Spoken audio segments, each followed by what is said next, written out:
যারা সূরা ইখলাস দিয়ে নামাজ পড়েন একটি ভুলের কারণে আপনাদের নামাজ হবে না। অনেকেই আছে আলহামদুলিল্লাহ সূরা ইখলাসকে ভালোবাসেন, সূরা ইখলাসকে মহব্বত করেন, কিন্তু আপনাদের একটি ভুল এমন হয়, এই একটি ভুল যদি আপনাদের হয়ে থাকে তাহলে কিন্তু আপনাদের নামাজ হবে না, নামাজ বাতিল হয়ে যাবে। সূরা ইখলাসের ফজিলত অনেক বেশি, আমরা সকলেই জানি। নবীজি সাল্লাল্লাহু আলাইহি ওয়াসাল্লাম জানিয়ে দিয়েছেন, যে ব্যক্তি সূরা ইখলাস একবার পাঠ করবে আল্লাহ পাক রব্বুল আলামিন 10 পারা কোরআন শরীফ পড়ার সওয়াব দিবেন। যে ব্যক্তি 3 বার পড়বে 1 খতম কোরআন শরীফ পড়ার সওয়াব পাবে। আর যে ব্যক্তি 10 বার পড়বে আল্লাহ পাক রব্বুল আলামিন তার জন্য জান্নাতে একটা প্রাসাদ নির্মাণ করবে। এবং আমরা এরকম অনেক হাদিস শুনেছি যে নবীজি সাল্লাল্লাহু আলাইহি ওয়াসাল্লাম জানিয়ে দিয়েছেন, যারা সূরা ইখলাসকে ভালোবাসবে, সূরা ইখলাসের ভালোবাসা তাকে জান্নাত পর্যন্ত পৌঁছে দিবে। এক সাহাবী সব নামাজে সূরা ইখলাস পড়তেন, প্রত্যেক নামাজেই তার সূরা ইখলাস থাকতো। সাহাবাকে অভিযোগ করলেন, ইয়া রাসূলুল্লাহ, সে তো প্রত্যেক নামাজেই সে সূরা ইখলাস পড়ে।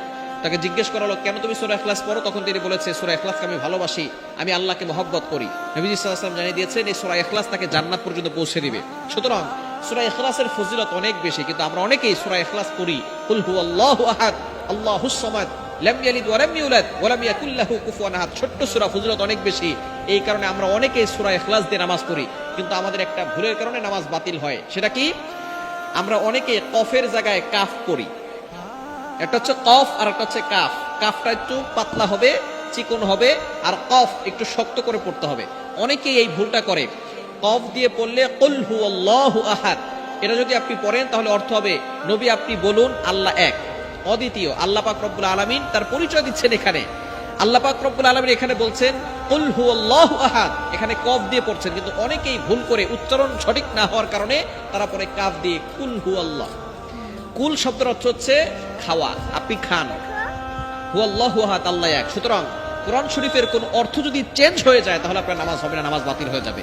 আপনার একটা উচ্চারণের কারণে, যেখানে কফের জায়গায় কাফ পড়তেছেন, যার কারণে আপনার উচ্চারণের কারণে একটা অক্ষর পরিবর্তন হয়ে গেছে, যার কারণে অর্থের চেঞ্জ চলে আসছে। এরকম শুধু সূরা ইখলাসে নয়, পবিত্র কোরআনুল কারীমের যেখানেই আপনি যদি উচ্চারণ সঠিকভাবে না করেন তাহলে কিন্তু অর্থ চেঞ্জ হওয়ার সম্ভাবনা আছে, যার কারণে আপনার নামাজ বাতিল হয়ে যাবে।